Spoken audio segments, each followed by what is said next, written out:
तो गाजा पर बम बरसे और पीस डील का क्या हुआ? क्या नेतन्याहू ट्रंप की भी नहीं सुन रहे हैं? क्या नेतन्याहू की सनक सब कुछ तबाह कर देगी? दरअसल गाजा में सीजफायर लागू होने के बीच इजराइल ने एक बार फिर से हवाई हमले कर दिए। अब इनमें कम से कम 104 फिलिस्तीनियों की मौत हो गई है, जिसमें से 46 तो बच्चे बताए जा रहे हैं, जबकि 253 लोग गंभीर रूप से घायल हुए हैं। इजराइल और हमास के बीच सीजफायर लागू होने के बाद से ये सबसे बड़ा हमला अब तक का माना जा रहा है। हालांकि बाद में इजरायली सेना ने कहा कि गाजा में युद्ध विराम फिर से बहाल हो चुका है।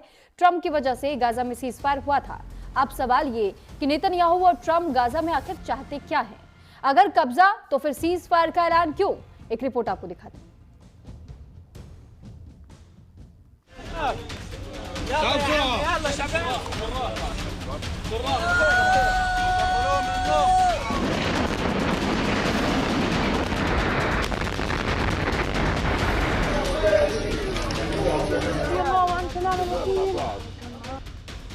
तीन हफ्ते भी नहीं टिकी ट्रंप की पीस डील। गाजा में फिर इजरायली बमबारी। गाजा पर 2 साल में सबसे बड़ा इजरायली हमला। सीज फायर तोड़ मिसाइलें गिराई, 104 की मौत। गाजा में सीज फायर लागू होने के बीच इजरायल ने एक बार फिर हवाई हमले किए। इनमें कम से कम 104 फिलिस्तीनियों की मौत हो गई है, जिनमें 46 बच्चे हैं, जबकि 253 लोग घायल हैं। गाजा पट्टी के मध्य शहर दीर अल बलाह में 2 इजरायली हवाई हमलों के बाद रात भर कई शव अस्पताल ले जाए गए।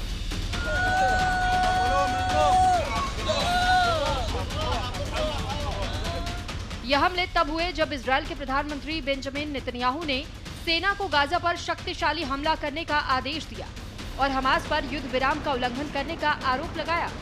आपको बता दें कि इजरायल पर हमास के हमले के करीब 2 साल पूरे हो चुके हैं। हमास ने 7 अक्टूबर 2023 को इजरायल पर हमला किया था।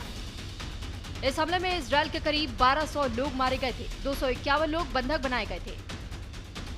इसके जवाब में इजरायली हमले में अब तक करीब 70,000 फिलिस्तीनी मारे जा चुके हैं। गाजावासी पलायन, तबाही और भुखमरी के शिकार हुए हैं। गाजा में 90% से अधिक इमारतें नष्ट हो चुकी हैं। इस्माइल हानिया और याह्या सिनवार जैसे हमास के टॉप नेता मारे गए हैं। इसके बाद भी हमास गाजा में अब भी सक्रिय है।